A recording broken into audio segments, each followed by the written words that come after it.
Hi everyone, welcome to Aravalli technologies. My self కంచం Sriram.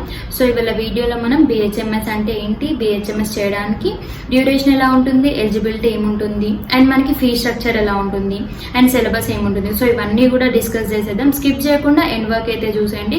So అప్పుడే మీకు BHMS గురించి అయితే ఒక క్లారిటీ అనేది వస్తుంది. సో ఫస్ట్లీ మనం BHMS కోర్స్ చూసుకుంటే, BHMS వచ్చేసి bachelor of homeopathic medicine and surgery అని అర్థం. సో BHMS కోర్స్ యొక్క డ్యూరేషన్ వచ్చేసి 5.5 years అండర్ గ్రాడ్యుయేటెడ్ కోర్స్ ఇది. సో మనకి ఫస్ట్ 4.5 years వచ్చేసి అకాడమిక్ స్టడీస్ అనేవి ఉంటాయి. లాస్ట్ ఇయర్ లో మనకి ఇంటర్న్షిప్ అనేది అయితే ఉంటుంది. సో BHMS చేయడానికి ఎలిజిబిలిటీ చూసుకుంటే మనకి ఇంటర్మీడియట్ అనేది కంప్లీట్ అయిపోయి ఉండాలి. ఇంటర్మీడియట్ లో బైపీసీ స్ట్రీమ్ నుండి ఉన్న వాళ్ళే BHMS అనేది చేయొచ్చు.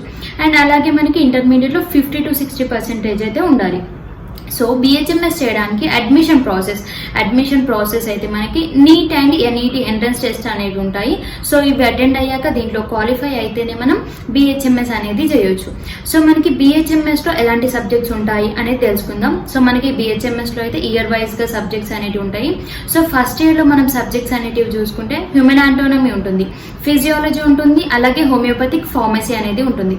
సెకండ్ ఇయర్ సిలబస్ అనేది చూసుకుంటే మనకి ఫార్మకాలజీ ఉంటుంది, టాక్సికాలజీ ఉంటుంది, మైక్రోబయాలజీ ఉంటుంది, అలాగే హోమియోపతిక్ మెటీరియా అండ్ మెడికా అనేది ఉంటుంది. సో ఇవి వచ్చేసి second year syllabus.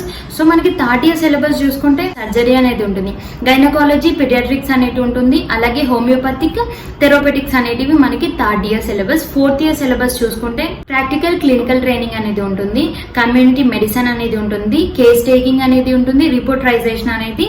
So fourth year syllabus. BHMS చేయడానికి ఫీ స్ట్రక్చర్ ఎలా ఉంటుంది, సో మనకైతే మనం తీసుకునే కాలేజెస్ పైన డిపెండ్ అయి ఉంటుంది. సో బట్ మీరు గవర్నమెంట్ లో BHMS చేయాలనుకుంటే సో మనకి 10,000 నుండి 1 lakh వరకు అయితే ఉంటుంది.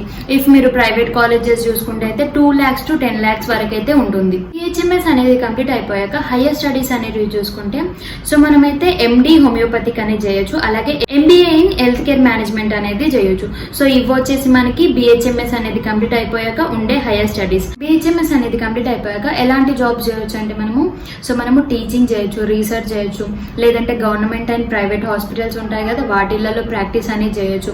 అలాగే మనకి ఫార్మాసిటికల్ జాబ్స్ అనేటివి కూడా ఉంటాయి. BHMS అనేది కంప్లీట్ అయిపోయాక మనం జాబ్ చేసే శాలరీ వచ్చేసి మనకి 3 lakhs to 7 lakhs per annum అయితే ఉంటుంది.